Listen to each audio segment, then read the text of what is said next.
오늘 함께 은혜를 나누실 하나님의 말씀은 열왕기하 13장 14절에서 21절까지의 말씀입니다. 저와 한 절씩 교대로 봉독하겠습니다. 엘리사가 죽을 병이 들매 이스라엘 왕 요아스가 그에게로 내려와 자기의 얼굴을 눈물을 흘리며 이르되 내 아버지여 내 아버지여 이스라엘의 병고와 마병이여 하매 엘리사가 그에게 이르되 활과 화살들을 가져오소서 하는지라 활과 화살들을 그에게 가져오매 또 이스라엘 왕에게 이르되 왕의 손으로 활을 잡으소서 하매 그가 손으로 잡으니 엘리사가 자기 손을 왕의 손 위에 얹고 이르되 동쪽 창을 요소서 하여 곧 열매 엘리사가 이르되 쏘소서 하는지라 곧 쏘매 엘리사가 이르되 이는 여호와를 위한 구원의 화살 곧 아람에 대한 구원의 화살이니 왕이 아람 사람을 멸절하도록 아벡에서 치리이다 하니라. 또 이르되 화살들을 집으소서 곧 집음에 엘리사가 또 이스라엘 왕에게 이르되 땅을 치소서 하는지라 이에 세 번 치고 그친지라. 하나님의 사람이 노하여 이르되 왕이 대여섯 번을 칠 것이니이다. 그리하였더면 왕이 아람을 진멸하기까지 쳤으리이다. 그런즉 이제는 왕이 아람을 세 번만 치리이다 하니라. 엘리사가 죽으니 그를 장사하였고 해가 바뀜에 모압 도적대들이 그 땅에 온지라. 마침 사람을 장사하는 자들이 그 도적대를 보고 그의 시체를 엘리사의 묘실에 들이던짐에 시체가 엘리사의 뼈에 닿자 곧 회생하여 일어섰더라. 아멘. 오늘 설교 제목이 좀 특별하죠. 간절히라는 제목입니다. 참 재밌는 표현입니다. 간절히라는 말 속에 이미 절박한 마음, 긴박한 상황 속에서 절실한 소망을 충분히 표현하고 있는데 이것을 두 번이나 반복한다는 것은 도대체 어떤 마음일까요? 여러분 주위에 잘 찾아보세요. 간절히 소망합니다 라고 기도하시는 한 분이 계실 겁니다. 처음에 이 기도를 들었을 때 참 재밌다라고 생각했는데 이 기도를 들으면 들을수록 참 감격스럽습니다. 한 성도가 아무 연고도 없이 낯선 용인 땅에 처음 와서 참 두렵고 좀 떨리는 마음을 가지고 이사 예배를 드리는데 그런 성도와 그의 가정을 향해서 주님의 이름으로 간절히 축복을 구한다면 얼마나 감격적이겠습니까? 또 한 성도가 병상에 누워서 더 이상 아무런 소망이 없다고 여겨지는 절망의 그때에 주님의 이름으로 누군가가 간절히 급속한 회복을 기도한다면 얼마나 큰 힘이 될까요? 내가 생각하는 것보다 더 간절히, 내가 바라는 것보다 더 절실히 하나님께 소망을 두고 기도한다면 반드시 역사가 일어날 줄 믿습니다. 요즘 라디오나 방송에서 다들 마무리 멘트가 어떤 내용인지 아세요? 지극히 일상적인 평화롭고 따뜻한 하루를 맞이하시길 바랍니다 라는 이 멘트가 주를 이루고 있습니다. 당연한 일상이 당연해지지 못하는 위기의 시대를 우리가 살아가고 있다라는 반증이기도 합니다. 하나님은 왜 우리에게 이 위기를 허락하시는 걸까요? 우리가 하나님을 떠나서는 도무지 살 수 없는 존재임을 깨닫게 하시기 위하여 하나님은 이 위기를 허락하십니다. 하나님의 영광을 위해 창조된 이들이 하나님을 떠나 각자 자기 소견에 오른 대로 살아갔을 때 마침내 돌이킬 수 없는 심판이, 큰 재앙이 임하게 됩니다. 그 전에 하나님이 돌이킬 수 있도록 기회를 주는 것이 바로 위험한 기회, 바로 위기인 것이죠. 따라서 우리는 이 위험한 현실 속에서 하나님이 주시는 기회를 붙잡기 위해 반드시 회복해야 할 것이 있습니다. 바로 하나님을 향한 간절한 믿음, 간절한 마음이 회복되어야 합니다. 잠언 기자는 이렇게 말합니다. 나를 사랑하는 자들이 나의 사랑을 입고 나를 간절히 찾는 자가 나를 만날 것이라. 그래서 아모스 선지자는 이어서 이렇게 말하죠. 여호와를 찾으라 그리하면 내가 살리라. 아멘. 사랑하는 성도 여러분, 전 세계적인 팬데믹을 우리가 경험하면서 우리가 할 수 있는 것이 그다지 많지 않다라는 것, 별로 없다라는 것을 실감하고 계시지 않습니까? 그런데도 우리 마음이 여전히 하나님을 향해 있지 않고 있다면 이게 진짜 큰 위기인 것입니다. 최근 화제가 되고 있는 책이 있길래 읽어봤더니 그 안에 이런 재미있는 글귀가 있었습니다. 이 작가가 좀 직설적인 화법을 사용하기 때문에 다소 표현이 거친 점을 양해해 주시길 바랍니다. 이 또한 지나가리라. 맞다. 그리고 이보다 더 크고 지랄맞은 뭔가가 오리라. 끝도 없이 오리라. 아마 맞을 거다. 여러분 어떠세요? 동의가 되십니까? 예수 믿는 자나 안 믿는 자나 다 동의하는 모든 것은 다 지나간다라는 것입니다. 그러나 확연히 갈라지는 지점이 있죠. 이것이 다 지나가고 난 이후의 삶입니다. 다 지나가고 나서 더 큰 위기를 맞이할 것이냐? 아니면 하나님이 회복시켜 주시는 풍성한 새로운 삶을 살아갈 것이냐? 그것은 현재 위기 앞에 우리가 어떤 마음으로 어떻게 살아가느냐에 달려 있는 것입니다. 오늘 본문에 나오는 요아스 왕도 위기를 맞이했습니다. 엘리사가 죽을 병에 걸려서 더 이상 아람 군대로부터 이스라엘을 보호해 주지 못하는 상황에 놓이게 됩니다. 이런 위기 속에서 요아스 왕이 보여주는 모습을 찬찬히 살펴보면서 참 안타까웠던 부분이 있었습니다.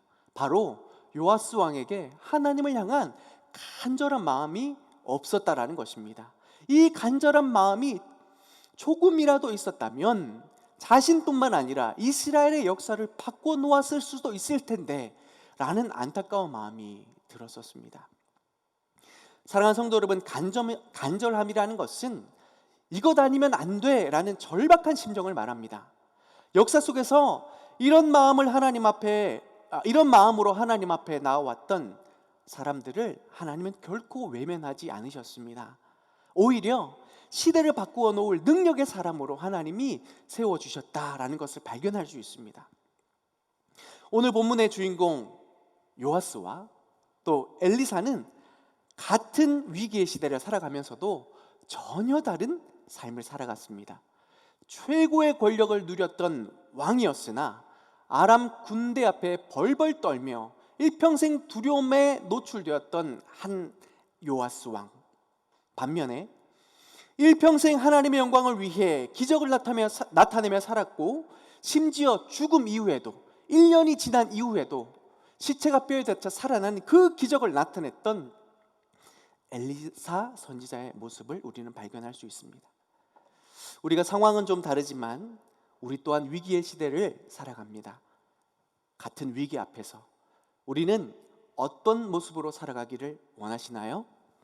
엘리사 선지자처럼 일평생 주님 앞에 쓰임받고 뿐만 아니라 죽음 이후에도 하나님의 기적을 나타냈던 영광스러운 삶을 살아가기를 소망하시지 않습니까?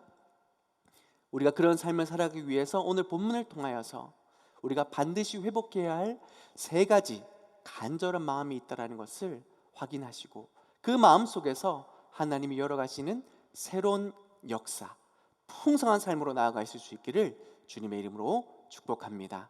첫째로 하나님께 대한 간절한 마음이 우리에게 회복되어야 합니다. 14절에 보면 요아스 왕이 엘리사를 찾아와서 내 아버지여, 내 아버지여, 이스라엘의 병고와 마병이여라며 눈물을 흘리며 고백합니다. 이 모습만 보면 요아스 왕의 신앙이 꽤 괜찮은 사람 같아 보입니다. 그런데요, 아닙니다.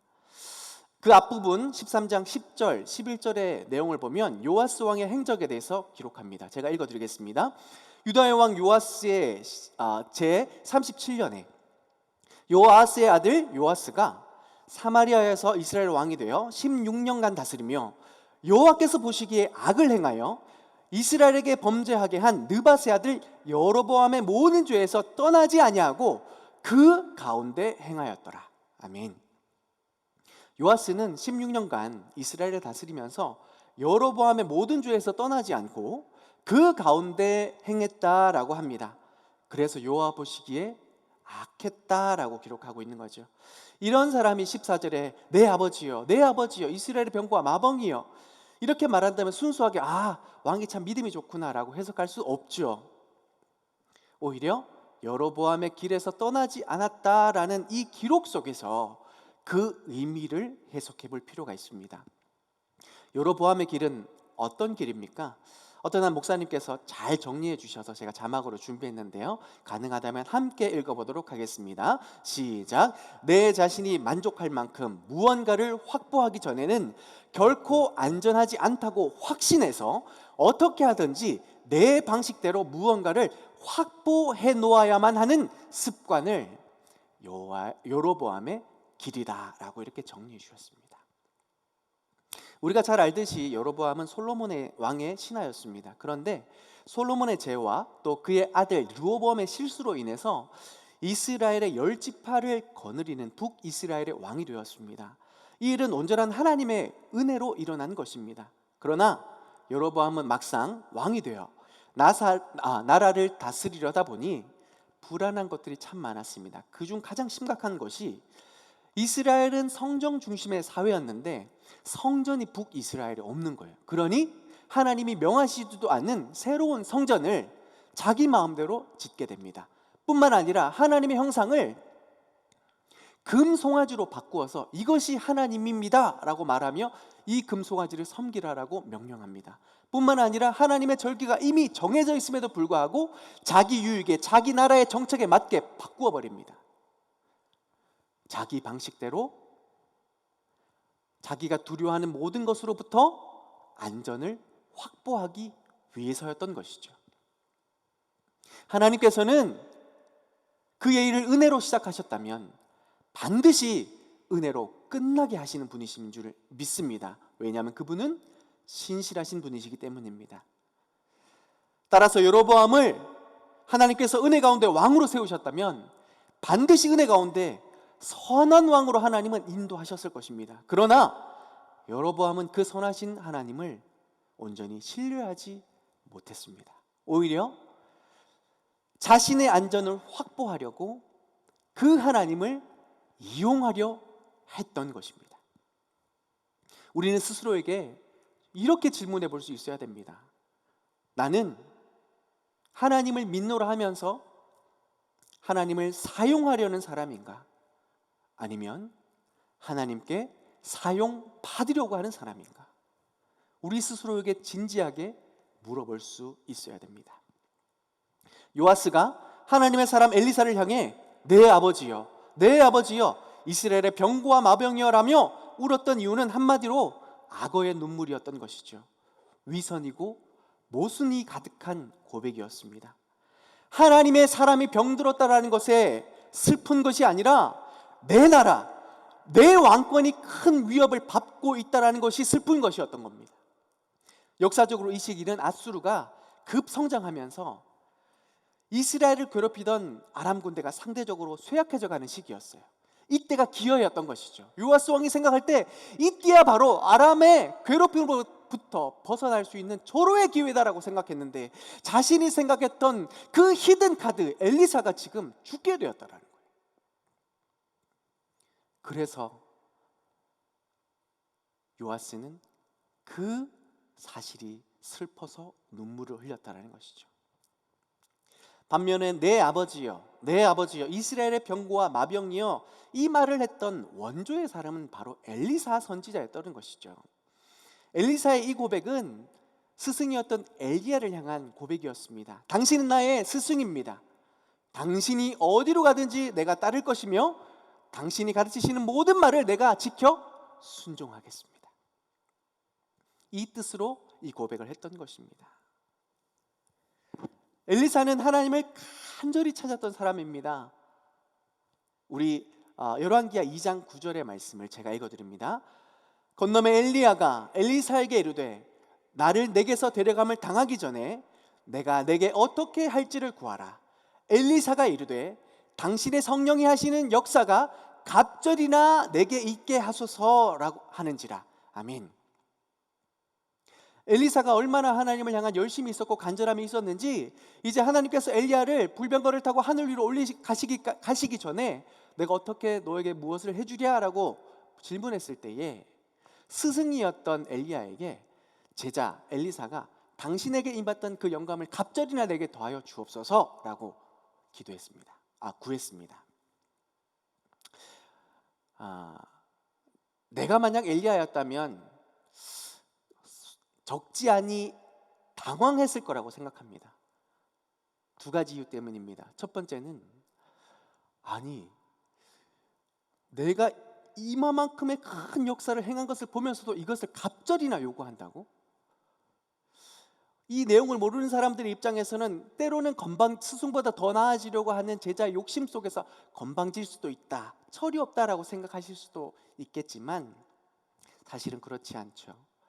하나님께서 이스라엘에게 엘리야와 엘리사를 보내면서 큰 이적을 행하셨던 분명한 이유가 있습니다.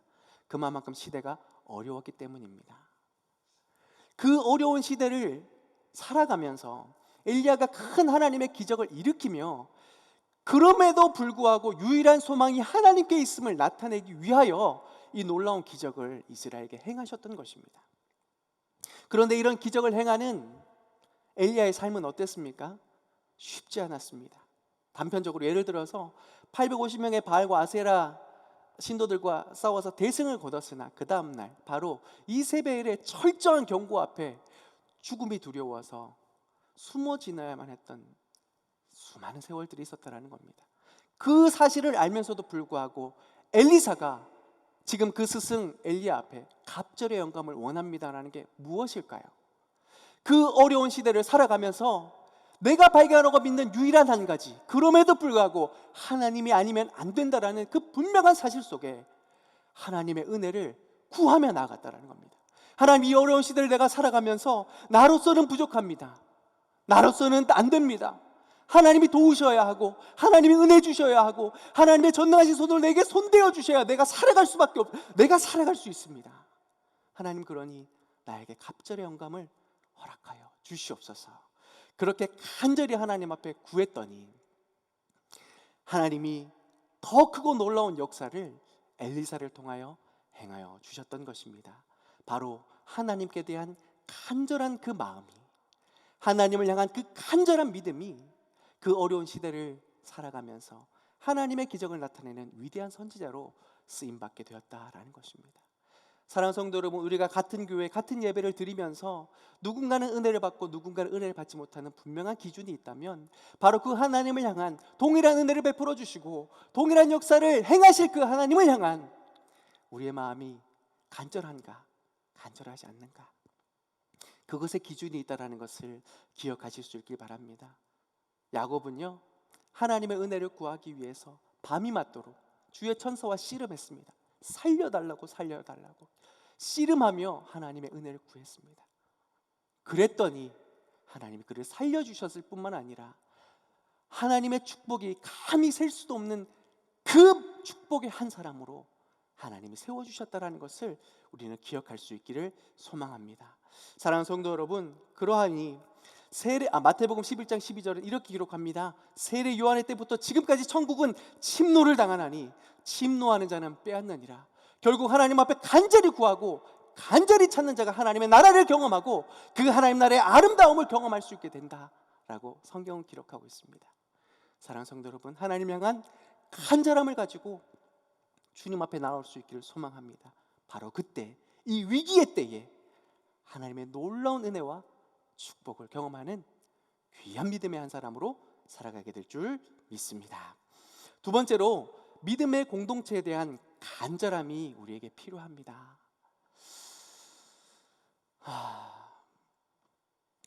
요아스라는 이 이름이요, 똑같이 남유다에 요아스라는 왕이 있었습니다. 이 왕은요 7세의 어린 나이에 왕이 되었습니다. 7세에 무슨 나라를 다스릴 수 있었겠습니까? 그런데요, 그 어린 왕을 도와줬던 한 귀한 동력자가 있었습니다. 바로 대제사장 여호야다라는 사람이었습니다. 어릴 적 아무것도 몰랐고 뿐만 아니라 아달랴가 죽이려고 하는 그 위기 속에서 이 요아스를 붙들고 살렸습니다. 뿐만 아니라 이 요아스가 선한 왕이 될 수 있도록 옆에서 참 많은 것을 가르쳐주고 도왔습니다. 그래서 성경이 기록합니다. 여호야다가 살아있는 동안 요아스가 하나님 앞에 행하여 정직하게 행했다고 그렇게 기록하고 있습니다. 뿐만 아니라 이 어린 왕이 아달랴가 더럽혀 놓았던 성전을 정화하고 깨끗하게 수리하는 그 개혁의 중심에 서기도 하였습니다. 바로 자신을 도와주었던 귀한 한 지혜자, 귀한 믿음의 동력자가 그 옆에 있었기 때문입니다. 같은 이름의 요아스 왕, 요아스 왕에게도 놀라운 동역자가 있었습니다. 엘리야보다 갑절의 영감을 얻은 엘리사가 있었던 거예요. 그런데 성경 어디에도 이 요아스 왕이 엘리사를 찾았다라는 기록이 오늘 본문 외에는 전혀 기록되어 있지 않습니다. 갑절의 영감을 받은 엘리사가 그 옆을 지킴에도 불구하고 그를 찾지 않았다라는 겁니다. 너무너무 이 사실이 안타까웠습니다. 때마다 시마다 위기의 때마다 찾아갔더라면 이스라엘의 역사는 달라졌을 텐데, 그는 더 이상 두려움의 법을 떨지 않아도 되고 오직 하나님의 영광 앞에 가장 위대한 왕의 이름으로 세워졌을 텐데, 이 엘리사를 찾았던 기록이 없음을 보면서 너무너무 안타까웠던 것입니다. 제가 개인적으로 2달에 한 번씩 우리 동기 목사님들을 만나는 시기가 있습니다. 만날 때마다 사역의 이런저런 부분들을 함께 나누면서 다들 사역이 참 쉽지 않은 때잖아요. 그러면서 행정이 너무 힘들다, 교구가 너무 힘들다, 뭐가 너무 힘들다라고 이런저런 고민을 터놓던 그때에 이번에 한 목사님의 그 간증이 너무너무 감동이 돼서 함께 나눕니다. 이분은 캐나다로 유학을 가기 위해서 작년 말에 사역을 그만두셨어요. 그러면 당연히 빨리 이제 시간이 되면 캐나다로 가셨어야 되는데 코로나가 터지면서 일정이 계속 뒤로 밀리면서 심지어 9월 달인 이제 마침내 레터를 얻었지만 9월까지 유학을 떠나지 못하니까 생계에 심각한 위기가 왔던 거예요. 그러다 보니 하는 수 없이 쿠팡 택배 배달을 시작하셨대요. 이번에 태풍이 좀 심하게 왔잖아요. 그러면서 비를 쫄딱 맞으면서 헉헉대면서 이 택배를 나르는데요, 한번 볼 때마다 살이 쏙쏙 빠져 있는 거예요. 목사님 어떡해요, 힘들어서 어떡해요, 위로하고 하는데 이번에 어떤 간증을 하냐면, 사실은 그동안 너무너무 힘들었습니다. 내가 지금 왜 이러고 있는지 몰라서 너무너무 하나님을 원망하기도 했고 속이 상해서 정말 집 밖을 나가기 싫을 때도 있었습니다. 그런데 이대로는 안 되겠다 싶어서 택배를 나누면서 하나님을 찬양하기 시작했고, 의지적으로 감사하는 제목들이 무엇인지 찾아내기 시작했다고 합니다. 그런데 어느 한날 엘리베이터에서 층을 누르고 택배를 이렇게 들고 있는데 하나님을 찬양하고 싶어서 찬양하고 있는데 그 순간에 그 엘리베이터 안에서 하나님의 은혜가 임했는 거예요. 그러니까 이 택배를 들고 있는데 한 손에는 택배를 들고 한 손은 하나님을 향해서 엉엉 울면서 하나님을 찬양했다고 해요. 제가 그 얘기를 들으면서 너무너무 사실은 눈물이 났어요. 우리가 이 위기의 때 너무 답답하잖아요. 어떻게 무엇을 해야 될지 모르고 있는 이 기가 막힌 때에 나보다 더 힘든 이 사람은 하나님을 만나고 있는데, 사실 거기 모여있던 목사님들이 한동안 말을 못했어요. 부끄럽기도 했고, 우리가 저런 삶을 추구했는데, 저런 삶을 말하고 있었는데 저걸 경험하지 못했구나. 사실 다들 회개하면서 다시 한 번 더 마음을 다잡았던 소중한 기회였습니다. 사랑하는 성도 여러분, 이런 철이 철을 연단하듯이 다 같이 어렵고 다 같이 어려운 시대를 우리가 살아가는데, 그 모임 중에, 우리의 만남들 중에 정말 하나님을 바라보게 만드는, 하나님의 은혜 가운데 나오게 만드는 그 거룩한 모임이 여러분 가운데 존재하고 있습니까? 사업상의 모임, 또 동호회 모임, 여러 운동의 모임 다 중요한데 그 어떤 모임들보다 하나님께 나오게 만드는 거룩한 모임을 사모하며 간절히 그것을 찾을 수 있는 믿음의 결단이 있기를 소망합니다. 올 추석에요, 다른 어떤 것보다 나의 믿음을 새롭게 해주는 동력자를 향해서, 그런 공동체를 향해서 인사하고 관계를 두텁게 할 수 있는 그런 기회로 삼으셨으면 좋겠습니다. 철이 철을 연단하듯이 우리가 더욱 하나님 앞에 나아갈 수 있게 만드는 그 믿음의 공동체, 그것을 향한 간절한 사모와 또 기도함이 나뿐만 아니라 우리의 공동체를 세우게 하는 큰 힘이 되어질 줄 믿습니다. 마지막 셋째는요, 순종에 대한 간절한 마음이 필요한데 요하스에게는 그것이 없었던 것입니다. 본문에서 참 이상한 장면을 발견합니다. 17절부터 엘리사가 시키는 대로 요아스 왕이 다 행합니다. 창을 여소서 하니 창을 열었습니다. 활을 드소서 해서 들었습니다. 동쪽을 향해 쏘소서 하듯 쐈습니다. 그리고 그 화살을 집어서 땅을 치소서 했더니 땅땅땅 쳤습니다. 잘했지 않습니까? 그런데 19절에 버럭 지금 엘리사가 왕을 향해 화를 냅니다. 생각해 보세요. 왕이요, 최고 권력자인 왕이 채통도 없이 선지자 앞에 울기도 했고요, 하라는 대로 땅까지 쳐가면서 신용을 다 했는데 왜 갑자기 화를 낸단 말입니까? 저 같았으면 한 번 땡 쳤을 수도 있는데 무려 3번이나 쳤는데, 아무래도 왕이었다면 이 3번을 쳤다라는 것은 완전한 숫자를 향하여 내가 이 정도면 됐어라고 했던 자신 안에 최선의 방법을 선택했는 것 아닐까라는 생각들이 되어졌는데 왜 화를 냈던 것일까요? 그 배경을 우리가 찬찬히 살펴보면 왜 그랬는지 이유를 깨달을 수 있습니다. 우리가 첫 번째로 살펴볼 것은 왕의 제도입니다. 왕이 무슨 일을 해야 되는 사람인가?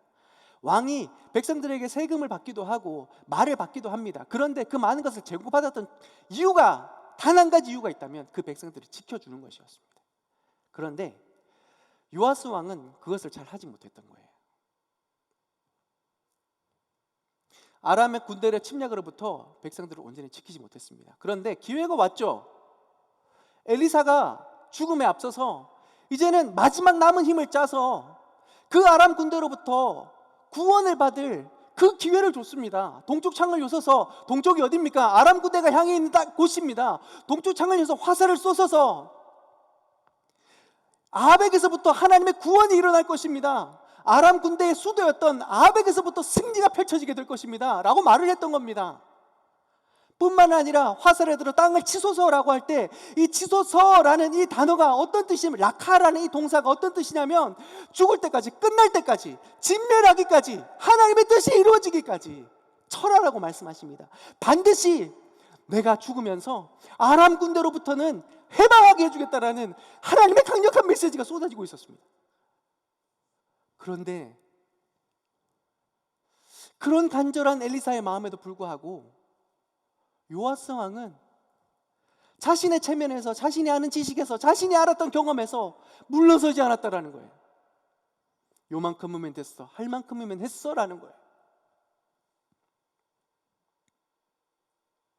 사랑하는 성도 여러분, 순종이라는 것은요, 이루어질 때까지, 끝까지 행해야 하는 것인 줄 믿습니다. 모세가요, 430년의 긴 애굽의 종살이를 끝내고 이제는 이스라엘 백성을 출애굽시키려고 하나님 앞에 명을 받아서 순종함으로 지팡이를 들고 바로 왕 앞에 섰습니다.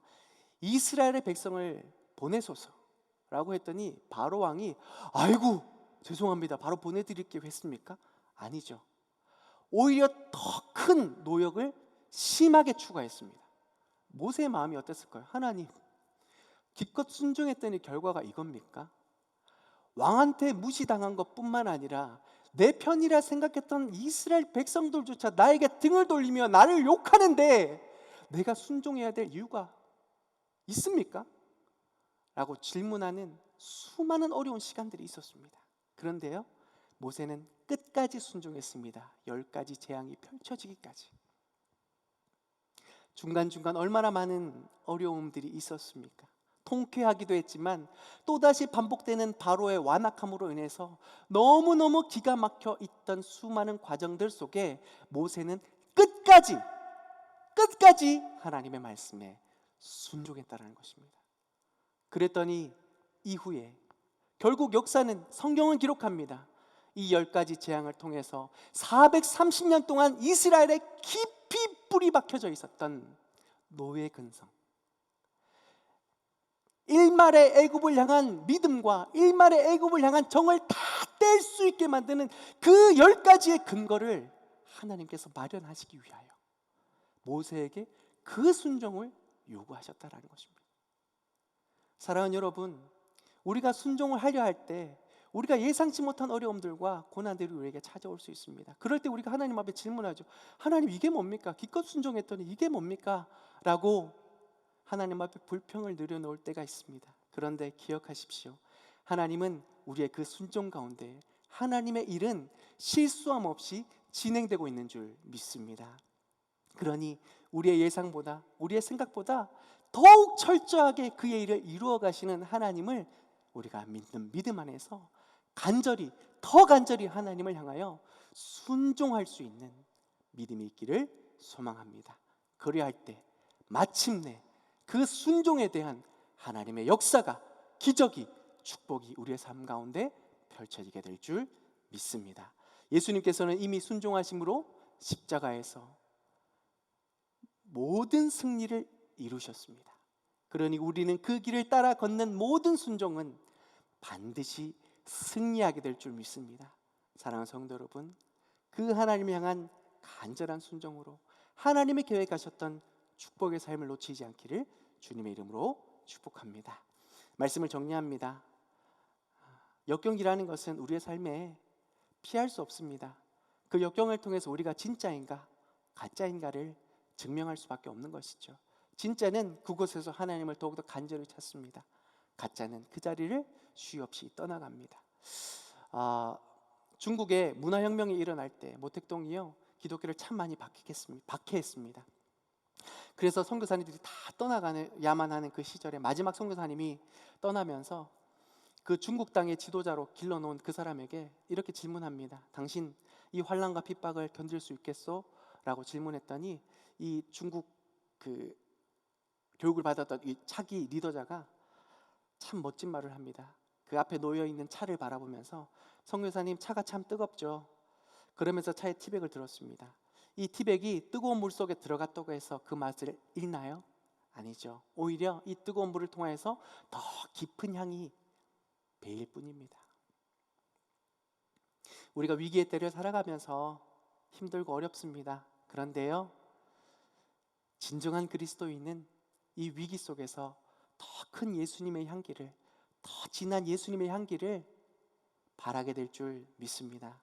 그러니 그 하나님이 우리를 도우실 줄 믿고, 그 하나님이 우리를 인도하실 줄 믿고, 그 하나님 향한 더 간절한 마음, 그 하나님을 보게 만드는 믿음의 공동체를 향한 더 간절한 마음, 그리고 하나님께서 이루실 그 일들을 바라보며 더 간절히 하나님 앞에 순종하려는 그 마음으로 이 위기의 때에 참 아름다운 믿음의 결실을 맺는 귀한 성도님의 삶이 되시기를 주님의 이름으로 축복합니다.